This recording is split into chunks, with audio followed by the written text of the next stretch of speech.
Primero el financiamiento, es la parte más difícil. Y luego tener dinero para vender la película. El cine es un gran negocio mundial. Pero bueno, entonces nosotros lo que hicimos fue llevar las películas a los colegios. Yo creo que los medios pueden ayudar muchísimo a vender nuestra cultura. Repito, no se puede hacer cine solo para 3 ciudades y solo para festivales. Tú tienes que apuntar al público y eso depende de un buen guión. Mira películas como ¿Qué tan lejos? Fue un éxito de taquilla. Bienvenidos a Más Allá del Rating, un podcast que abre las puertas y da voz a historias que a menudo pasan desapercibidas, pero realmente merecen ser contadas. Hoy decido incursionar en el mundo digital para entrevistar en este nuevo espacio a personas extraordinarias con historias impactantes. Soy María Isabel Carminiani y aquí, en Más Allá del Rating, apuesto por un periodismo más humano. Hola, hola a toda mi querida comunidad de Más Allá del Rating. En esta ocasión o en este capítulo quiero decirles que me va a tocar hacer la mejor entrevista o quizás la más difícil de toda mi trayectoria, porque voy a conversar con una persona que admiro y amo muchísimo. Me refiero a César Carminiani, mi papá. Siempre me preguntan cuando escuchan mi apellido: mijita, ¿y usted qué es para el actor, para el director de las películas? Bueno, sí, soy su hija y aprovecho este espacio para contarlo. Así que, papito, gracias por estar aquí. Estoy feliz de tenerte en Más Allá de Rating. Gracias a ti, mi amor. Gracias a ti. Yo también estoy feliz. Y ojo que no es palanca, ¿ah? Porque yo hace algunas semanas atrás puse en mis redes sociales qué tema me recomendarían o a qué personaje ustedes les gustaría que entrevisten el programa.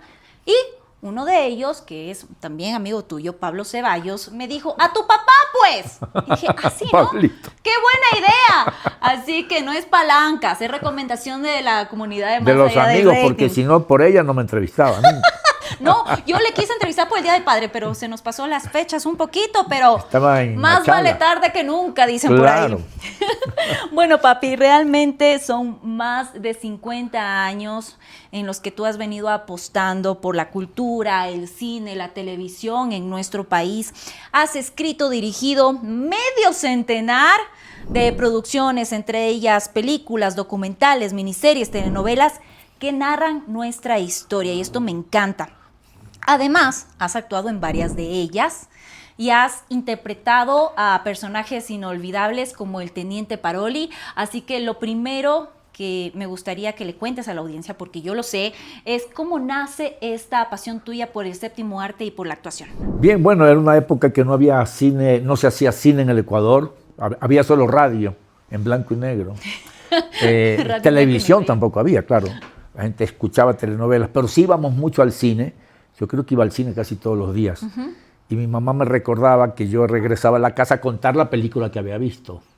Luego, de más grande, iba al cine, iba al café en 9 de octubre y Boyacá, en Guayaquil, y a contar la película que acababa de ver. Entonces mis amigos iban a ver, les gustaba mucho lo que les había contado, y iban al cine a ver la película. Por tu recomendación, claro. Por mi recomendación. Y cuando regresaba me dice: oye, me gustó más lo que tú me contaste que la película que vi. Es que eres buenazo para contar las cosas. Yo no sé, me di cuenta que yo pensé que los estaba aburriendo, no. Les gustaba que yo les cuente la película. Y bueno, empezó así, y claro, con Museo de Seda, El Pirata Hidalgo, películas de La Isla del Tesoro, que luego hicimos esta última, El Tesoro de la Mitad del Mundo. Y así nació en mí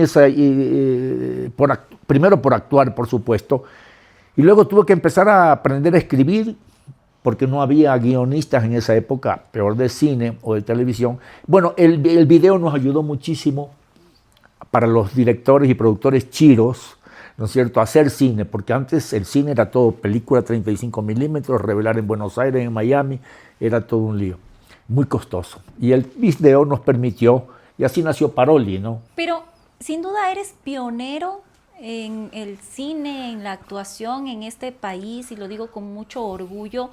¿Qué tan difícil fue incursionar en este sector en esa época, donde no se hacía prácticamente nada de producción nacional? Sí, pero sí fue difícil y fácil a la vez, porque como no se hacía nada, de repente les pareció interesante poder hacer una serie ecuatoriana. Ya habían hecho algunas cosas, Ecuavisa había iniciado en una época que no había el video, se hacía en vivo, hacían cosas en vivo en Guayaquil, Alfonso Espinosa actuaba en esa época con Mónica Fernández Salvador, una gran amiga mía. Ah, también estuvo en la actuación. Claro, Mónica, sí, claro. Y entonces luego, yo vi, cuando nace el video, me di cuenta que con el video se podía hacer cine en televisión. ¿Por qué no dijimos, hagamos cine en televisión? Y empecé a escribir Paroli, le puse por tu bisabuela, Elvira Paroli. Me decían, ¿pero por qué le pusiste Paroli? ¿Por qué no le pusiste un nombre ecuatoriano? Le digo, porque mi abuela se llamaba Paroli. Ah, bueno, sigue nomás. Y así nació Paroli, con varias historias, pero yo tenía que actuar, dirigir, escribir el guión. Nadie sabía cómo se escribía un guión, peor de una serie. Entonces fuimos aprendiendo en el camino, equivocándonos, por supuesto.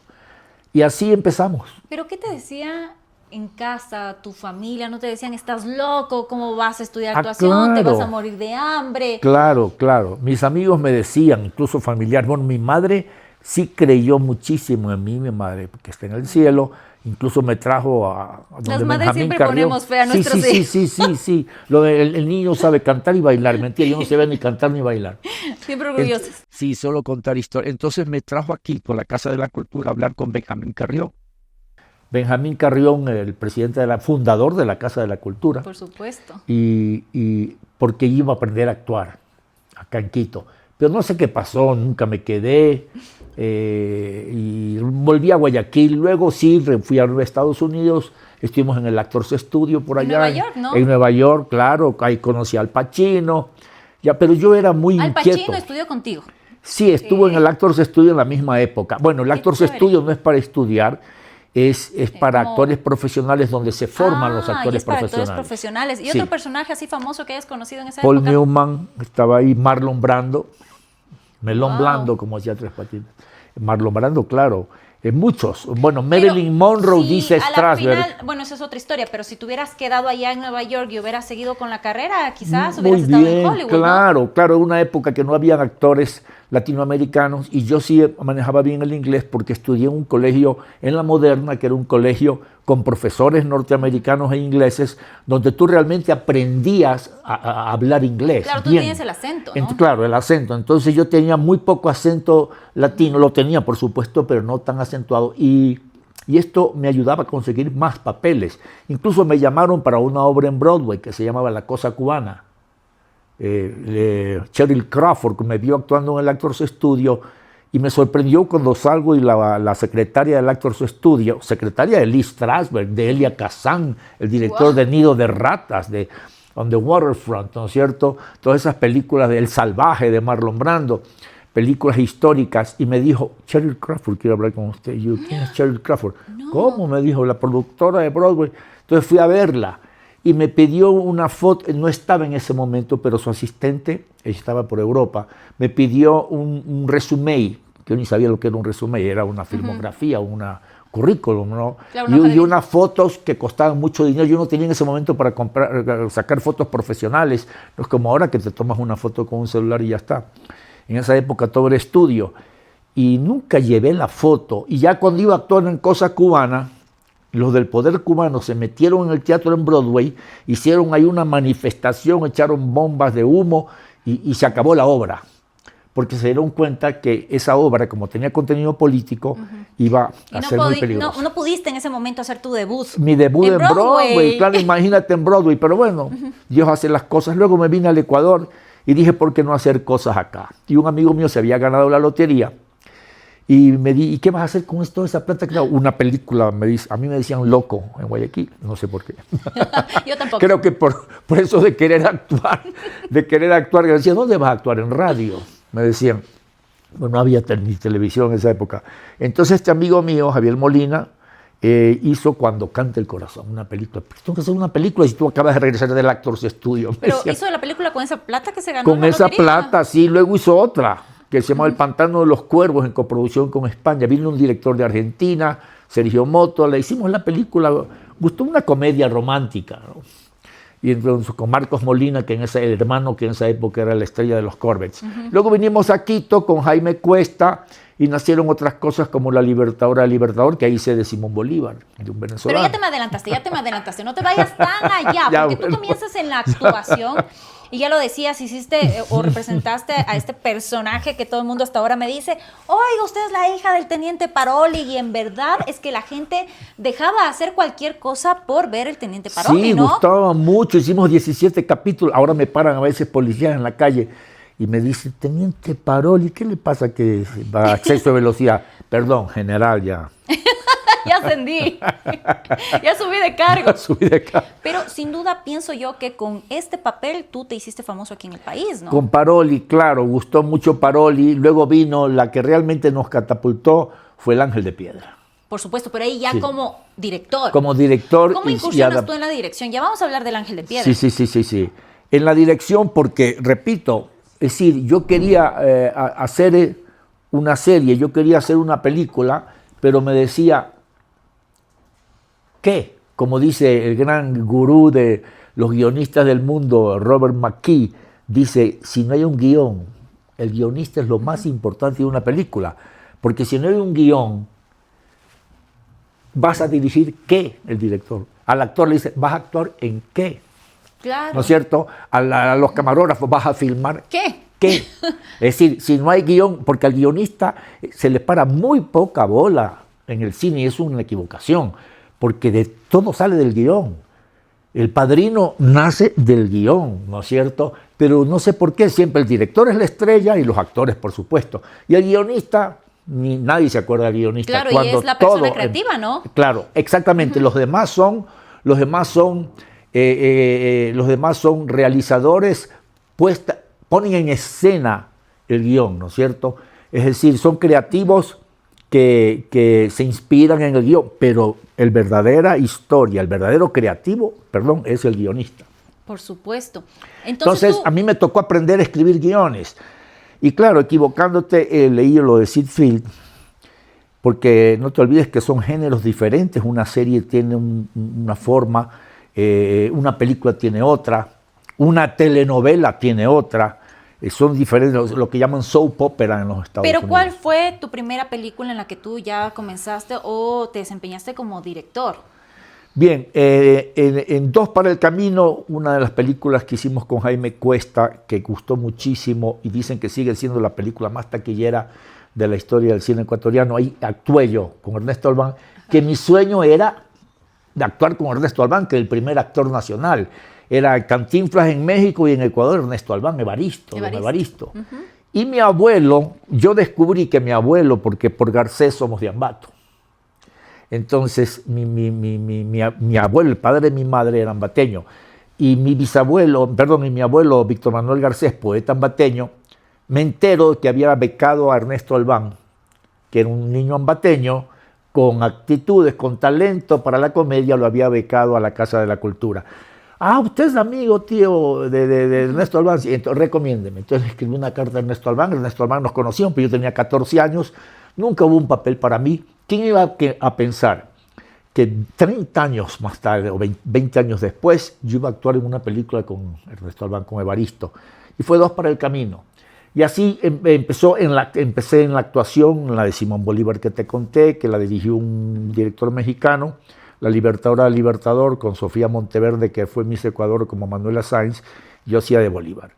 En todo caso, como yo montaba bien a caballo, porque también con tu tía Eliana, fue campeona nacional de salto, mi hermana, que falleció en un accidente.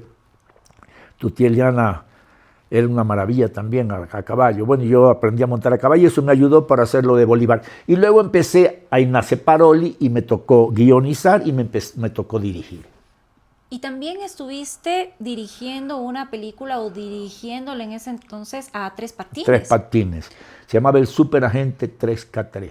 3K3. 3K3. Sí, eso fue, yo lo vi a Tres Patines.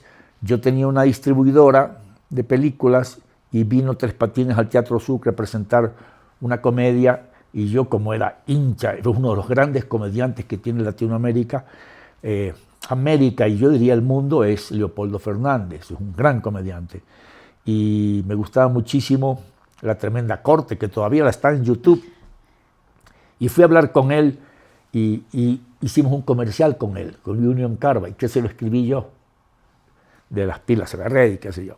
Y esa fue mi primera mi primera experiencia con Leopoldo Fernández y le gustó mucho el guión que yo escribí. Dos comerciales le hice. En esa época la agencia era Norlop y hicimos esos 3 comerciales con Tres Patines. Ahí vino una amistad con Leopoldo Fernández y luego se dio la posibilidad, de hacer una película con él en República Dominicana. Pero lamentablemente esta película nunca vio la luz, ¿no? Nos robaron la cinta de video. Después se la llevaron unos cubanos allá, no sé, a Manolo Cadena. Yo ya me cansé de gastar plata en eso. La pequeña empresa que teníamos, que era La Hormiga, prácticamente quebró por meternos en esa película. Ni me hagas acuerdo, mejor dicho. No hablemos de cosas tristes, mejor hablemos de cosas positivas, porque luego se vino El Ángel de Piedra. Después El Ángel de Piedra, qué maravilla, claro. Efectivamente, que te catapultó y todo el mundo comenzó a conocerte ya como director y fue todo un éxito. ¿Quién no se acuerda del Ángel de Piedra? Christian Norris actuó. Sí, El Ángel de Piedra fue maravilloso. Me llamó Carlos Icaza de Ecuavisa. Yo había hecho ya El Ángel está vivo, una película para Ecuavisa donde un periodista guayaquileño descubría que Mengele, el ángel de Auschwitz, el asesino médico de Auschwitz, estaba vivo en Salinas. Imagínate esa historia, se llamaba El Ángel está vivo. Y gustó mucho la idea en Ecuavisa, me prestaron los equipos, hicimos la película en Salinas y en Guayaquil. Y luego Javier Alvarado le gustó la posibilidad de que yo dirija la primera serie que iba a ser Ecuavisa en grande, que fue El Ángel de Piedra, que el guión no era mío, sino de Julio Jiménez de Bogotá. Y me llamó Javier de Bogotá, tengo esto, le digo, me gusta esa idea del Ángel de Piedra, tráela. Y trajo la novela, que ya se había hecho en Colombia, pero no aquí. Entonces a RTI se la compró. Y Carlos Icaza me mandó el primer capítulo, yo lo di, me gustó, le digo, hagámosla. Y le empezamos. Y ahí pues descubrimos a Christian Norris, le pusimos mucha pasión a esa serie, pero nunca nos imaginamos el éxito. Es que efectivamente ha sido una de las series más exitosas de la historia del país. Yo recuerdo que la pasaban los domingos, si no me equivoco, y el país se paralizaba. Todo el mundo se ponía a ver El Ángel de Piedra. 7 de la noche los domingos, todo el mundo. Dice que los demás canales pasaban medio, así nomás, porque El Ángel de Piedra era la señal. Todo. Ponían el himno nacional en los otros canales. Claro, teníamos 28 capítulos. Por primera vez hicimos una novela. Nadie sabía cómo se hacía una serie larga. Tú sabes, no solamente es el asunto de dirección de cámaras, dirección de actores, bueno, ya lo sabíamos, pero es toda la mecánica de la producción, la organización del rodaje, todo asuntos de vestuarios, de continuidad en una serie que se graba, como ustedes saben, en desorden, ya es muy importante la continuidad, ¿no? Pero bueno, ahí fuimos aprendiendo hasta 8 meses grabando El Ángel de Piedra cerca de Pinta y en la casa de Plutarco Naranjo. Pero de ahí vinieron una serie de producciones destacadas que me gustaría nombrarlas porque después hiciste Julio Jaramillo, El Ruiseñor de América, Recuerdos en Paita, que narra la vida de Manuela Sáenz, El Puente llevará su nombre, que también es una película que a mí me encantó y que está enfocada en la vida del padre Alejandro Lavaca, y básicamente algunos documentales, como yo lo decía, no algunos, varios documentales, como ya lo mencionaba, pero que siempre han estado enfocados, y esto me gusta muchísimo de tu trabajo, papi, que están enfocados a contar nuestra historia. ¿Por qué decidiste darle este enfoque a tus producciones? Bien, bueno, primero que yo descubrí que yo decía, ¿cómo así no se ha hecho una película sobre Julio Jaramillo? El actor, el cantante más grande que tuvo el Ecuador, que no eres ni venezolano, ni colombiano, ni puertorriqueño, ni mexicano, ni peruano, es de Guayaquil, es ecuatoriano. Ya, y eso no lo sabe nadie. Dile a un mexicano que Julio Jaramillo es ecuatoriano y te pueden meter un juicio. Entonces, yo dije, ¿por qué? Y nadie había hecho. Entonces hicimos El Ruiseñor de América de 4 capítulos que nadie pensó el éxito. Después del Ángel de Piedra, fue con Teleamazonas esta vez. Fue un éxito rotundo. Pero yo decía, ¿cómo hago una película sobre Julio Jaramillo? ¿De dónde saco las canciones? ¿De dónde me saco un actor que se parezca a Julio Jaramillo? Que cante como Julio o parecido. ¿De dónde me saco las canciones? Digo, si me pongo a pensar en todas esas cosas, no hago nunca, no voy a hacer nunca nada. Entonces me fui a Guayaquil, hablé con Pancho Feró de Feró Guzmán, y Pancho Feró, que fue quien le dio la oportunidad a Julio de grabar su primer disco, fue el primero que me dijo, César, qué maravilla una serie sobre Julio Jaramillo. Y me presentó una señora te voy a presentar a Nancy Arroyo. Yo no sabía quién era Nancy Arroyo. Nancy Arroyo era la viuda de Julio Jaramillo, guayaquileña venezolana, y me andaba con un gordito que era muy parecido a Julio. Le digo, ¿tú eres hijo de Julio? Me dice, sí. Si tú eres hijo, si tú puedes cantar medio, aunque sea un poquito, y puedes actuar, el papel es tuyo. Y puedes bajar de peso, pero estaba en 250 libras Julio Junior. Bueno, bajó de peso, increíble la disciplina, hicimos la serie. Y gustó muchísimo, y después vinieron otras series, porque yo me di cuenta que en personajes de nuestra historia, como Matilde Hidalgo de Procel, el mismo Matilde Julio Hidalgo, Jaramillo, ¿cómo no la voy a nombrar? Claro, es una de las que Matilde más me gusta. Hidalgo de Procel, 20 años llevamos pasando la película en colegios, porque tenemos un problema con el cine nacional. Se hacen películas, se hacen producciones, ya con presupuestos muy, muy conservadores, muy pequeños, pero una vez que tienes la película bajo el brazo, que resulta como lo más importante es la promoción. Dice Steven Spielberg, que si tú tienes 10 millones de dólares para hacer una película, necesitas otros 10 millones para venderla. Y tú a duras penas acá consigues plata para hacerla. ¿Ya? Entonces, y cuando vas al cine, tienes que competir. Cuando estrenamos esta última película que hicimos hace un año y medio, El Tesoro de la Mitad del Mundo, un largometraje de 2 horas, teníamos al lado Indiana Jones, acá estaba Rápidos y Furiosos, en la sala de al lado estaba Transformers y qué sé yo, y una serie, y Meryl Streep, y entonces tienes que competir con películas que tienen una gran promoción y una gran inversión en promociones, en dinero, en publicidad. Pero bueno, entonces nosotros lo que hicimos fue llevar las películas a los colegios. Si el público no va al cine, nosotros llevamos el cine al público. Y eso lo estamos haciendo ya durante 20 años. 20 años estamos llevando películas a los colegios. Prácticamente todos los colegios de Quito, fiscales, fiscomisionales y privados, creo que han visto Matilde, especialmente Matilde. Y por supuesto han visto también Cumandá, han visto Polvo y Ceniza, La Vía de Nahum Briones. Y es una forma totalmente diferente de aprender de nuestra historia, ¿no? Exactamente, sí, por eso se llama Contando la Historia, se llama nuestro eslogan. Y hacemos cineforo con un público maravilloso que son los estudiantes. Son 500 chicos, mira, en el colegio, en la Escuela Superior Militar Eloy Alfaro, donde no es colegio, es Escuela Superior Militar, donde salen, egresan como subtenientes del ejército, la han visto no menos de 5 veces, 700 cadetes cada vez. La de Julio, la de Matilde, la de Cumandá, Polvo y Ceniza, etc. Pero especialmente Matilde. Pero para retomar algo que dijiste y que me parece muy importante toparlo, es sobre el cine nacional. ¿Por qué es tan difícil hacer cine en nuestro país? ¿Por qué no ha logrado despegar en sí o no han logrado despegar las películas en nuestro país? Primero el financiamiento, es la parte más difícil. Y luego tener dinero para vender la película. El cine es un gran negocio mundial. No puedes hacer películas solo para Quito, Guayaquil y Cuenca. Tienes que hacer películas para el mundo. Y tienes que tener distribuidores que se interesen en tu película. Esa es una. 2, los guiones. Hay mucho problema con el guión. Mucho problema con el guión. Muchos queremos imitar a los genios del cine, ¿no es cierto? Y a Fellini, y hacer cosas raras que, no sé, hay que respetar. Toda creación es respetable. Pero no esperes que sea un éxito de taquilla. Entonces, esa es una de las cosas. Tenemos que hacer, mira El Padrino es una obra maestra, está considerado como las mejores películas de la historia, y sin embargo una película que la puede ver cualquiera, y le gusta a cualquiera, desde a un intelectual a cualquier público, desde un adolescente hasta un hombre de 80 años, aman El Padrino. Ya, entonces hay que ver qué se hace, los guiones son muy importantes. Nosotros sacamos la ley de cine en el Congreso, pero luego yo descubrí que por un guión, el mejor guión ganaba $5,000. Ese es el gran premio que había por el guión. Eso es un error. Porque el guión, como dijimos antes, es la base de todo. Un buen guión es la base de todo. Y si el guión solo le dan $5,000 y encima tienes que hacer un taller para explicar cómo hiciste ese guión, con esa plata, ¿cómo haces una película con lo que te queda? Ya, en cambio, le dan dinero al que ya tiene plata para hacer una película. Entonces yo ya estoy gastando, por decirte, $80,000 haciendo una película.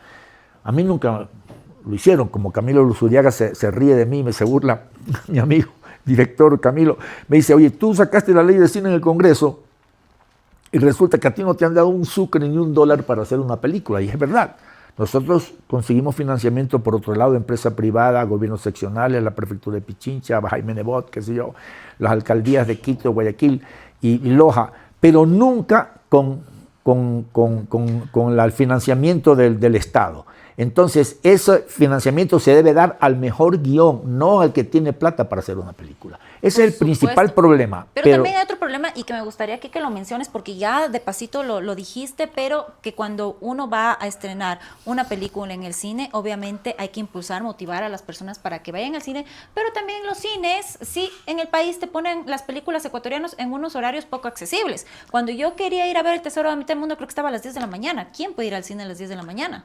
Claro, te dan ciertos horarios. Bueno, Supercine se ha portado bastante bien con nosotros, Multicines, porque saben que las películas ecuatorianas no son las más taquilleras y prefieren a las películas, como dijimos, teníamos Indiana Jones, Transformers, porque el cine es un negocio. Pero yo lo que recomiendo a los productores, y especialmente a los nuevos productores, realizadores jóvenes ecuatorianos, ya, es que lleven la película al público, vayan a presentar la película en los colegios. Y eso sí, pedir a los medios de comunicación de que sí, por favor, motiven a la gente a ir a ver esta película, pasen los trailers. Yo creo que los medios pueden ayudar muchísimo a vender nuestra cultura. Y el Ministerio de Turismo, que cada vez que hemos ido al Ministerio de Turismo a tratar de presentar ciertos proyectos, hemos encontrado la puerta cerrada. Debo decirlo. Y te dicen, no hay presupuesto, no hay presupuesto. No nos olvidemos que los turcos, ¿quién quería ir a Estambul hace unos años? Nadie conocía Estambul, nadie conocía Turquía. Ahora todo el mundo quiere ir a Turquía. Por las novelas. Por las novelas turcas. Es decir, Estambul, todo el mundo quiere ir a Turquía. Y nosotros, ¿por qué no podemos? Nosotros, que me perdonen los turcos, pero el Ecuador tiene 1000 cosas mejores, del Carchi al Macaray, de Galápagos a la Amazonía, que los turcos. ¿No? Claro, también es una excelente herramienta. Forma de vender el país vender afuera. Miren los colombianos, cómo venden su cultura con todas las series que hicieron. Los mexicanos, es una pequeñísima inversión. Los gringos nos vendieron Nueva York desde hace 100 años, y Hollywood y Florida. Pero bueno, quizás el cine, obviamente por todo lo que nos mencionas, es más difícil, pero en cuanto a la producción nacional, ¿cómo le ves? Yo siento que ha habido un retroceso. Sí. ¿Qué opinas? A ver, esa es la otra parte. Yo veo que mucha gente, muchos de los productores ecuatorianos están muy entusiasmados, inclinados, y es respetable, a pasar sus películas en festivales. Repito, no se puede hacer cine solo para 3 ciudades y solo para festivales. Tú tienes que apuntar al público, y eso depende de un buen guión. Mira películas como ¿Qué tan lejos? Fue un éxito de taquilla. Lo mismo Julio Jaramillo, fue un éxito de taquilla. El puente llevará su nombre. La serie que hicimos de los misioneros capuchinos que murieron en la Amazonía fue un éxito en la televisión de Colombia, porque fue una coproducción con Ecuador, con Colombia, y fue un éxito.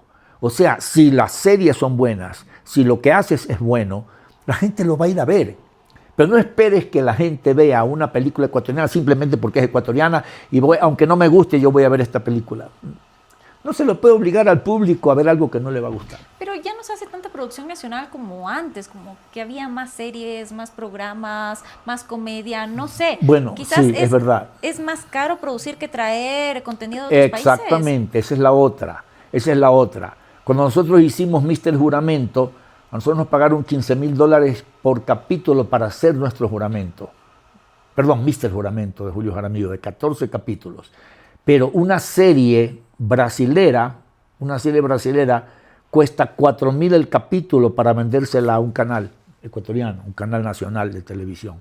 Entonces, ¿cómo puedes tú culpar a un canal ecuatoriano de que diga, no, vamos a darle a Carminani $20,000 por capítulo para que haga una serie, cuando a mí me está vendiendo O Globo, televisión de Globo de Brasil, en $4,000 o $5,000 un capítulo? Entonces yo pienso que ahí sí tiene que intervenir el Estado. Tiene que intervenir en el Estado de alguna manera, porque repito, la forma más fácil y más barata de vender nuestra cultura, de vender nuestras costumbres, nuestros paisajes maravillosos, nuestras canciones en el caso de Julio Jaramillo, es a través del cine y a través de la televisión. Eso es lo que tiene que hacer el Estado. Y la inversión es muy poco, realmente es muy poco, porque además se recupera la inversión. ¿Cómo ha sido para ti trabajar en un sector que recibe tan poco apoyo? ¿A qué desafíos, papi, te has enfrentado? Bueno, yo no sé cómo solamente cuando sueñas mucho y tenemos mucha suerte, creo que a Dios le gusta el cine. el cine. Tenemos un coproductor allá arriba, como dijo una vez Toti Rodríguez en la Amazonía, cuando hicimos El Puente Llevará Su Nombre, en coproducción con Colombia, con una cantidad de actores, con los guauranis, qué sé yo, y todas habían cosas que pasan muy difíciles de resolver y siempre se resolvían. ¿Ya? Y me decía Toti Rodríguez, tú tienes a alguien arriba que te quiere mucho. Ya, eso por un lado, Dios nos ha ayudado muchísimo, no sé si mi mamá que está en el cielo, que siempre creyó en lo que estábamos haciendo. Y debe ser así, hay un ángel, porque yo digo también con esta profesión maravillosa, pero que es pan para hoy, hambre para mañana, ¿no es cierto? Tú has podido mantener, alimentar y educar a 9 hijos. Eso sí es milagroso. Muy bien educados, mírenla. Educadísimos. Sí, pero sí ha sido difícil, pero cuando tú amas lo que haces, no te das cuenta de las dificultades o las resuelves. Y tengo que decirlo, que ha sido también con el apoyo de mucha gente. Mira la Universidad Católica de Guayaquil, con Mauro Toscanini, cómo nos apoyaban en todo lo que hacíamos. La Universidad Técnica y ciertas alcaldías, como te digo, pero sobre todo, cómo arrimaron el hombro los técnicos, los actores, gente que puede cobrar muchísimo más, que debe cobrar, que normalmente cobran muchísimo más por hacer una película, como se paga en el extranjero, acá arriman el hombro y se adaptan al presupuesto. Y eso ha permitido sacar adelante películas que de otra manera hubieran costado $200, $300,000 o más en 70 o 80. Claro, pero son sin vender el carro. Son como instituciones o personas, tal cual, o personas específicas, pero bueno, o sea, lo óptimo sería que el apoyo sea de forma generalizada, ¿no? Y que también venga desde el mismo Estado. Pero más allá, papi, yo quería decirte que a lo largo de tu trayectoria has recibido algunos reconocimientos importantes para el siguiente punto al que quiero ir. En algún momento me acuerdo que te dieron la Catalina de Oro en Cartagena, Colombia. También tuviste un reconocimiento de premios nosotros en Milán, Italia. El premio Vive lo Nuestro de la UNESCO. Y ahora, lo que me da mucho orgullo también decir, que estás nominado al premio Eugenio Espejo, que es el máximo galardón que entrega el país, que reconoce la trayectoria de personas que han contribuido al desarrollo cultural y científico. ¿Cómo te sientes con esta nominación? Es maravilloso, es una emoción para cualquier ecuatoriano, cualquier artista, bueno, dan en ciencia, en literatura y en arte o cultura. Es como un pequeño, es como un premio Nobel criollo, es un premio Nobel muy nuestro. El premio Eugenio es premio nacional Eugenio Espejo. Increíble porque yo hace muchísimos años, creo más de 20 años, me pidió la Casa de la Cultura en esa época, Camilo Restrepo creo, me pidió que haga un documental sobre el premio Eugenio Espejo.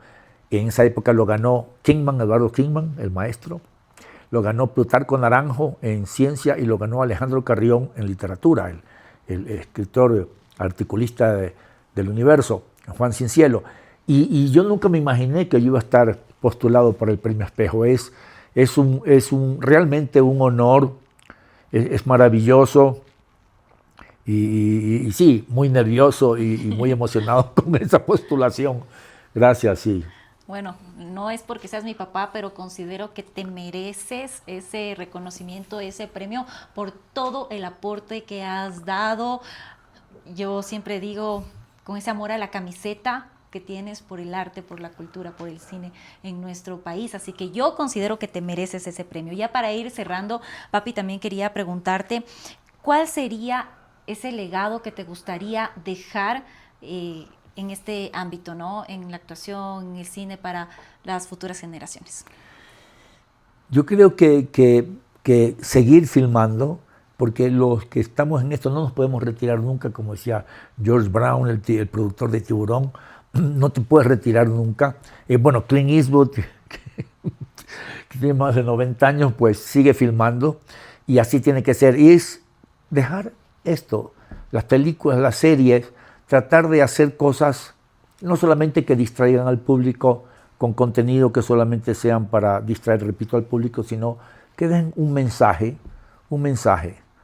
para, especialmente que cuenten la historia de nuestros héroes, porque siempre nos están vendiendo héroes extraños, héroes de afuera, incluso de chicas, ¿cómo se llama? Wonder Woman, Supergirl, Super Niña, y una cantidad, y todos son de ficción, y ni siquiera son de ficción ecuatoriana, sino que son, y nosotros tenemos verdaderas heroínas como Manuela Sáenz, que merecen ser contadas. Eso queda como, yo diría, como un ejemplo de vida, como fue Matilde Hidalgo de Procel, un verdadero ejemplo de vida para la juventud. Una niña que vio la película en Esmeraldas, que en esa época pagaron 25 centavos cada estudiante por ver Matilde, me dijo, gracias señor director, y me emociono cada vez que me acuerdo de eso, me dijo, gracias señor director, son los 25 centavos mejor invertidos de mi vida. me dijo, casi lloro en ese momento, y vio Matilde Hidalgo. Entonces, ¿cómo le puede cambiar la vida a la juventud? Un ejemplo de vida como son personas de nuestra historia. El mismo Olmedo, cuando conoció a Mejía Lequerica aquí en Quito, y Mejía Lequerica le presenta, el joven Mejía Lequerica de 12, 14 años, le presenta al niño Olmedo a Eugenio de Santa Cruz y Espejo, a nada menos. Y es el hombre que le mete estas ideas independentistas en la cabeza a Olmedo. Estas historias maravillosas que la gente desconoce, que cuando los ven es hermoso llevar a los colegios las películas. Porque, repito, son 400, 500 chicos que luego se meten en la película, realmente se interesan, se entusiasman con la historia, con la película, con estos personajes que ellos no conocían y te preguntan de todo. Y hacer los cineforos es una verdadera satisfacción. Ese bagaje, esas producciones, pues es lo más bonito dejarlo. Y coincidimos totalmente porque déjame decirte que lo que más admiro de tu trabajo, que obviamente aparte de hacer lo que amas, de vivir de lo que te gusta, también de generar recursos, porque obviamente para eso uno trabaja, también busca llevar un mensaje a la sociedad ecuatoriana. Y eso en verdad me llena de orgullo. Gracias, Marisabel. Bueno, decirte, papito querido, gracias. Que me encanta Conversar que hayas contigo. estado en este espacio. Ha sido un también. recorrido maravilloso por toda tu trayectoria. También hemos podido reflexionar sobre la cultura y el cine y la producción nacional. Obviamente hablar de estos temas que también son importantes, pero quiero cerrar este espacio diciéndote, papi, que tu pasión y dedicación sin duda son una fuente de inspiración para muchas personas, me incluyo, así que muchísimas gracias y quiero desearte éxitos y ojalá te ganes ese premio.